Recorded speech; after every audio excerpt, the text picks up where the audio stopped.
Hello மக்களே, டிஎன்பிஎஸ்லேருந்து புதுசாக ஒரு நோட்டிஃபிகேஷன் ரிலீஸ் பண்ணியிருக்காங்க. எந்த ஜாபுக்கானதுன்னு பார்த்தீங்கன்னாக்கா டிஎன்இபி டிபார்ட்மெண்ட்டில் இருக்கிற அந்த ஃபீல்டு அசிஸ்டன்ட் கள உதவியாளர் பணியிடங்களுக்கு நோட்டிஃபிகேஷன் ரிலீஸ் பண்ணியிருக்காங்க. ஒரு 1794 வேகன்சி சொல்லியிருக்காங்க. அந்த ஜாபுக்கான குவாலிஃபிகேஷன் என்னென்ன, ஏஜ் லிமிட் எப்படி, எக்ஸாம் பேட்டர்ன்லாம் எந்த மாதிரி இருக்கும், செலெக்ஷன் ப்ராசஸ் எல்லாத்த பற்றியும் தான் இந்த வீடியோவில் பார்க்க போகிறோம். அதை பற்றி பார்க்கறதுக்கு முன்னாடி நீங்கள் நம்ம சேனலை இன்னும் சப்ஸ்கிரைப் பண்ணால் மறக்காமல் சப்ஸ்கிரைப் பண்ணி பக்கத்தில் இருக்கிற பெல் ஐக்கானையும் ப்ரெஸ் பண்ணி வச்சுக்கோங்க. அப்படின்னா தான் நாங்கள் போகிற ஜாப் அப்டேட்ஸ் எல்லாமே உங்களுக்கு உடனுக்குடனே வந்து சேரும்.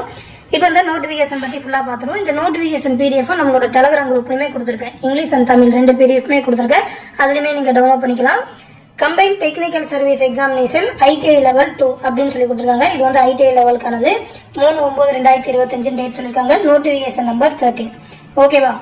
அப்ளை பண்ணுறது பார்த்தீங்கன்னாக்கா 2/10/2025 வரைக்கும் அப்ளை பண்ணலாம்னு சொல்லியிருக்காங்க. அப்ளிகேஷனில் கரெக்ஷன் பண்ணுறதுக்கு 6/10/2025 8/10/2025 வரைக்கும் பண்ணிக்கலாம் அப்படின்னு சொல்லியிருக்காங்க. எக்ஸாம் பேட்டர்னை பொறுத்த வரைக்கும் பார்த்தீங்கன்னா 2 பேப்பர் இருக்கும். தமிழ் எலிஜிபிலிட்டி டெஸ்ட், அதுக்கப்புறம் ஜென்ரல் ஸ்டடிஸ், ஆப்டி, இது எல்லாமே சேர்ந்து ஒரு பேப்பரா 16/11/2025 அன்னைக்கு காலையில் எக்ஸாம் இருக்கும். அடுத்து பேப்பர் 2ல வந்து அந்த ட்ரேட் ரிலேட்டடா ஒரே ட்ரேட் தான், எலக்ட்ரீஷியன் அண்ட் ஒயர்மேனுக்கான ட்ரேட் தான் சொல்லியிருக்காங்க. 16/11/2025 அதே டேட்ல மதியத்துக்கு மேல அந்த எக்ஸாம் பேப்பர் 2 இருக்கும் அப்படின்னு சொல்லியிருக்காங்க. மொத்த வேகன்சி பாத்தீங்கன்னாக்கா 1794 வேகன்சின்னு சொல்லியிருக்காங்க. லெவல் 2 சேலரி, அதாவது பேசிக் பே 18,800 இருந்து ஸ்டார்ட் ஆகும். 59,900 வரைக்கும் சொல்லியிருக்காங்க. ஓகேவா? அலவன்ஸ் எல்லாமே சேர்த்து ஒரு 25,000-27,000 வரைக்குமே வரும். ஏஜ் லிமிட்டை பொறுத்த வரைக்கும் பாத்தீங்கன்னா ஜென்ரல் கேண்டிடேட், அதாவது அதர்ஸ்ல வரவங்களுக்கு 32 வயசு வரைக்கும் அப்ளை பண்ணலாம். அந்த ஜென்ரல்லே பிடபிள்யூ கேண்டிடேட்னா 42, எக்ஸ் சர்வீஸ் மேனா 50, டிஸ்ட்ரிபியூட்டர்னா 37 வயசு வரைக்கும் அப்ளை பண்ணலாம். இதுவே பிசி, பிசிஎம், அதுக்கப்புறம் MBC, DC, SC, SCA, ST அது எல்லாத்துக்குமே தனியாக சொல்லியிருக்காங்க பாருங்க. பிசிக்கு பார்த்தீங்கன்னாக்கா பிசி, பிசிஎம், எம்பிசி, டிசிக்குலாம் 34, எஸ்சி, எஸ்சிஏ, எஸ்டிக்குலாம் 37ன்னு சொல்லியிருக்காங்க. இதுவே இந்த கம்யூனிட்டிலேயே நீங்க பிடபிள்யூ கேண்டிடேட்டா இருந்தீங்கன்னாக்கா ஒரு 10 வருஷம் ரிலாக்ஸேஷன் கொடுக்குறாங்க. எக்ஸ் சர்வீஸ் மேனா 55 வயசு வரைக்கும் காமனா அப்ளை பண்ணலாம். டிஸ்ட்ரிபியூட்டர்னா 37 வயசு வரைக்கும் அப்ளை பண்ணலாம்னு சொல்லியிருக்காங்க எல்லா கம்யூனிட்டிக்குமே. ஓகேவா? குவாலிஃபிகேஷன் பொறுத்த வரைக்கும் பாத்தீங்கன்னா அந்தந்த ட்ரேட், அந்த நேஷனல் ட்ரேட் சர்டிஃபிகேட் வச்சிருக்கணும்னு சொல்லியிருக்காங்க. எதுலன்னு பாத்தீங்கன்னா எலக்ட்ரீஷியன், ஒயர்மேன், அப்படி இல்லைன்னா எலக்ட்ரிக்கல் ட்ரேட்ல. ஓகேவா? அதாவது ITI முடிச்சிருக்கணும். அப்படி இல்லைனாக்கா அப்ரண்டிஸ் முடிச்சிருக்கலாம். நேஷனல் அப்ரண்டிஸ்ஷிப் சர்டிஃபிகேட் வச்சிருந்தாலும் நீங்க எலிஜிபிள் தான் அப்படின்னு சொல்லியிருக்காங்க. அடுத்து பாத்தீங்கன்னாக்கா எக்ஸாம் வைப்பாங்க. எக்ஸாம் கண்டக்ட் பண்ணதுக்கு அப்புறம் பிசிக்கல் டெஸ்ட் இருக்கும். ஒரு 3 ஆக்டிவிட்டி வைப்பாங்க. ஓகே, அதாவது அந்த போல் கிளைம்பிங், வெயிட் லிஃப்ட் பண்றது, அந்த மாதிரி ஒரு 3 ஆக்டிவிட்டி உண்டு. ஸ்கீம் ஆஃப் எக்ஸாமினேஷன் பொறுத்த வரைக்கும் பாத்தீங்கன்னா அந்த தமிழ் எலிஜிபிலிட்டி டெஸ்ட், இது ஜஸ்ட் எலிஜிபிலிட்டி தான், உங்களுக்கு கட் ஆஃப் எல்லாம் சேர்த்துக்க மாட்டாங்க. ஒரு 100 கொஸ்டின் 150 மார்க்குக்கு.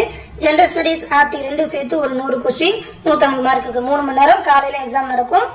பேப்பர் 2 வந்து 200 கொஸ்டின் ITI லெவல்ல அந்த சப்ஜெக்ட் ரிலேட்டடானது 3 மணி நேரம் 300 மார்க்குக்கு நடக்கும். இதுல பாத்தீங்கன்னா அந்த தமிழ் எலிஜிபிலிட்டி 150 மார்க்கை விட்டுட்டு அந்த ஜென்ரல் ஸ்டடிஸ் ஆப்டி அது மட்டும் இல்லாம இந்த 300 சேர்த்து மொத்தமா 450 மார்க்குக்கு கட் ஆஃப் பார்ப்பாங்க. இதை வச்சுதான் ஷார்ட் லிஸ்ட் பண்ணி பிசிக்கல் டெஸ்ட்டுக்கு அலோவ் பண்ணுவாங்க. எல்லாமே அப்ஜெக்டிவ் டைப்பான கொஸ்டின் தான். CBT முறையில நடக்கும்னு சொல்லியிருக்காங்க. ஓகேவா? OMR பேஸ்ட் கிடையாது, அதை கரெக்டா பாத்துக்கோங்க. அந்த சப்ஜெக்ட் பாத்தீங்கன்னா ITI ஸ்டாண்டர்ட்ல தான் இருக்கும்னு சொல்லியிருக்காங்க. இங்கிலீஷ் அண்ட் தமிழ் 2 லாங்குவேஜ்லுமே கொஸ்டின் இருக்கும்னு சொல்லியிருக்காங்க. பைலிங்குவல் தான். அப்ளை பண்றது பாத்தீங்கன்னா TNPSC ஆபீஷியல் வெப்சைட்ல தான் அப்ளை பண்ணோம். ஆல்ரெடி அந்த குரூப் 4 குரூப் 2 அப்ளை பண்ண ப்ரொசீஜர் தான் ப்ரீவியஸ் வீடியோல எடுத்து பாத்துக்கோங்க. 38 மாவட்டத்திலுமே எக்ஸாம் சென்டர் இருக்கு அப்படின்னு சொல்லியிருக்காங்க. எக்ஸாம் ஃபீஸ் பொறுத்த வரைக்கும் பாத்தீங்கன்னா 100 ரூபாய் தான் சொல்லியிருக்காங்க. அதுவுமே பாத்தீங்கன்னா SC ST கேண்டிடேட்டுக்கு ஃபீஸ் கிடையாது. MBC BC கேண்டிடேட்டுக்கு ஒரு 3 தடவை ஃப்ரீ சான்ஸ் கொடுப்பாங்க. அந்த ஃப்ரீ சான்ஸ் போயிடுச்சுன்னா தான் நீங்க ஃபீஸ் கட்டுற மாதிரி இருக்கும். ஃபீஸ் எக்ஸாம்ஸ் அப்படின்னு சொல்லி அதை கரெக்டா பாத்துக்கோங்க. அடுத்து அந்த பிசிக்கல் டெஸ்ட் பாத்தீங்கன்னா எங்க நடக்கும்னா சென்னை, காஞ்சிபுரம் அப்படின்னு சொல்லி ஒரு 12 டிஸ்ட்ரிக்ட் சொல்லியிருக்காங்க. இந்த 12 டிஸ்ட்ரிக்ட்ல தான் பிசிக்கல் டெஸ்ட் இருக்கும். அப்புறம் இதோட சிலபஸ் டீடைல் எல்லாமே இந்த PDF-ல கொடுத்துருக்காங்க, எடுத்து பாத்துக்கோங்க. உங்களோட ITI லெவலுக்கான சிலபஸ் என்னென்ன, தமிழ் ஜென்ரல் ஸ்டடிஸ்க்கான சிலபஸ் என்னென்ன அப்படின்னு சொல்லி எல்லாமே கொடுத்துருக்காங்க. ஃபைனலா பாத்தீங்கன்னா அந்த டிஸ்ட்ரிபியூஷன் ஆஃப் வேகன்சியும் கொடுத்துருக்காங்க. அதாவது அந்த 1794 வேகன்சி என்னென்ன கம்யூனிட்டிக்கு எவ்வளவு வேகன்சின்னு பிரிச்சு கொடுத்துருக்காங்க. இந்த டீடைல் எல்லாத்தையுமே இந்த நோட்டிபிகேஷன்ல பார்த்து தெரிஞ்சுக்கோங்க. தொடர்ந்து TNPSC ல இருந்து வேற ஏதாவது அப்டேட் கொடுத்தா கண்டிப்பா நம்ம சேனல்ல தெரிவிப்போம். அந்த அப்டேட் எல்லாத்தையுமே உடனே தெரிஞ்சுக்க மறக்காம நம்ம சேனலோட இணைஞ்சிருங்க. இந்த விஷயத்தை உங்க ஃப்ரெண்ட்ஸ் அண்ட் ஃபேமிலி மெம்பர்ஸும் சொல்லிருங்க. அடுத்த ஒரு முக்கியமான அப்டேட்டோட சந்திப்போம். நன்றி.